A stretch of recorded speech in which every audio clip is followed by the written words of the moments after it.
Sperm meets egg, which then undergoes multiple cell divisions to make a living organism with trillions of cells all doing their own specialized function. Impressive, but where do the egg and sperm come from? The answer is, as you may have guessed, from the title meiosis. First, it's good to know that there are two types of cell division processes. The simpler one is mitosis, which produces two identical cells with exactly the same genetic information. You can think of them as clones of each other. And to find out more, why not look at our videos about mitosis? The other process is meiosis. It's a much more complicated process, creating not 2 but 4 cells with only half the number of chromosomes, and crucially, all genetically different from each other. Both mitosis and meiosis include the same phases: prophase, metaphase, anaphase, and telophase. Except in meiosis, they happen twice, so they're usually referred to as 1 and 2. The easiest way to remember these phases names is to remember IPMAT. So let's look at meiosis in more detail. As always, cellular division starts with a process called DNA replication. This involves making 2 identical copies of the original DNA molecule. The cell ends up temporarily with double the normal number of chromosomes. You can learn more about DNA replication in this video.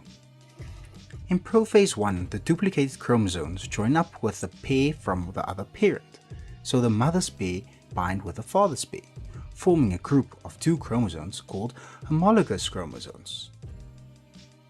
What happens next is vital for successful meiosis. As each chromosome is lined up next to its partner's pair, one chromatid from each side gets entangled with a corresponding chromatid from the other side. This is called crossing over. During this brief period, the 2 chromatids swap certain sections of DNA. This is called recombination. The sections that they trade correspond to the same location, so that each chromatid retains the correct number of genes. Recombination is really important because it creates variety. The new cells aren't identical to the other parents, and they also are different to one another as well. They are new genetic combinations. In fact, that's the whole point of sexual reproduction. It increases genetic variability. Each chromatid is now different, and as each one will end up in a separate gamete, it means each sex cell is genetically different from all others. This explains why brothers and sisters are different despite having the same parents. Only identical twins have the same genetic makeup, as they both originate from the exact same egg and sperm. Now back to meiosis. Next comes metaphase 1. As the chromosomes align themselves up in the middle of the cell, and in anaphase 1, the spindle fibers pull the chromosomes apart to opposite ends. Then during telophase 1 and cytokinesis, the cell pinches apart in the middle, and the nuclear membrane reforms around the 2 new daughter cells. That's the end of meiosis 1. Now for part 2. We start with our recombined daughter cells, each still with 46 chromosomes, but sperm and egg cells only have 23 chromosomes, so we need to cut these cells in half. Here goes a second round of division.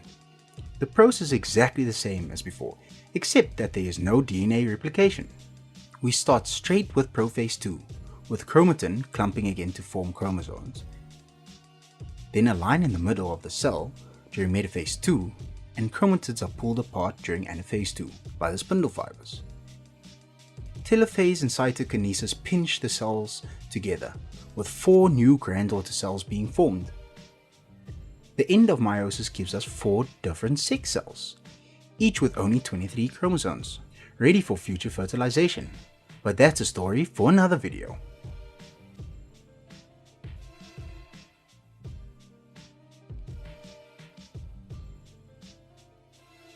If you liked the video, give it a thumbs up and don't forget to subscribe. Comment below if you have any questions. Why not check out our FewSchool app as well? Until next time.